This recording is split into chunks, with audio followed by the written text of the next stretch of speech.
નમસ્કાર, good morning, જય શ્રી કૃષ્ણ। હું કારેણા રિદ્ધિ। અમે શ્રી GM પટેલ કન્યા વિદ્યાલય ધ્રોલના વિદ્યાર્થીનીઓ છીએ। આજના ઝોન કક્ષાના ગણિત વિજ્ઞાન પ્રદર્શન 2024-25માં અમારી કૃતિ છે પૂર ચેતવણી યંત્ર। આ પૂર ચેતવણી યંત્ર તૈયાર કરવા માટેની સાધન સામગ્રીઓ: GSM module, Arduino Uno board, water level sensor, connecting wire અને એડોપ્ટરનો અમે અહીં ઉપયોગ કરેલો છે। આ તમામ સાધન સામગ્રી અમે અમારી શાળાની અટલ લેબમાંથી પ્રાપ્ત કરેલી છે। સૌપ્રથમ GSM મોડ્યુલને આર્ડિનો યુનો બોર્ડ સાથે જોડો।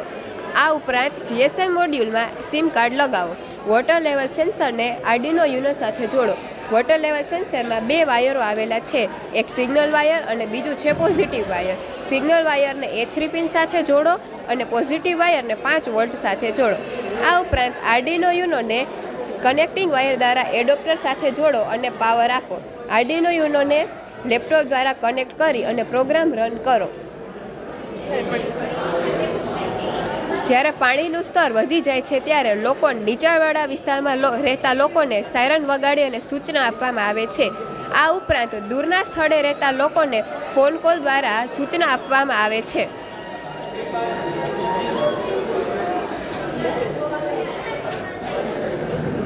આ ઉપરાંત એક મેસેજ પણ આવે છે કે જેમાં આપણે આશ્રય સ્થાનનું લોકેશન અને આ ઉપરાંત આશ્રય સ્થાનની તમામ માહિતીઓ આપેલી હોય છે।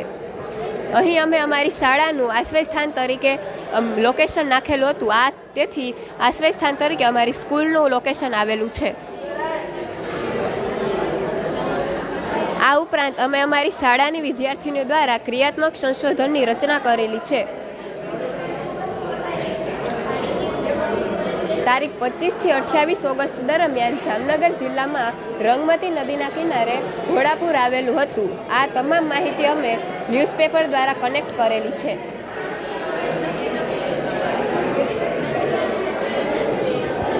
જામનગર જિલ્લાની 2014થી 2023 સુધીની વરસાદની આંકડાકીય માહિતી, આ તમામ માહિતી અમે જામનગરના ડિઝાસ્ટર મેનેજમેન્ટ એટલે કે લાલ બંગલેથી કલેક્ટ કરેલી છે।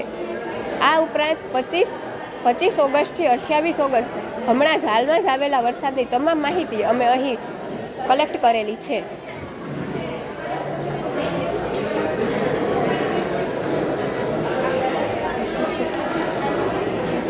આ ઉપરાંત સરકારશ્રીના સર્વે મુજબના વિસ્તાર અને આશ્રય સ્થાનોની સંખ્યા, જામનગર જિલ્લામાં વસતા તમામ લોકો એટલે કે નીચાણવાળા વિસ્તારમાં લોકો જે વસે છે એ લોકોને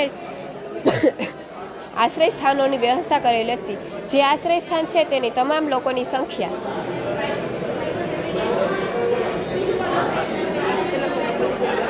ટોટલ 49,492 લોકોને જામનગર જિલ્લામાં આશ્રય સ્થાન આપવામાં આવેલું હતું।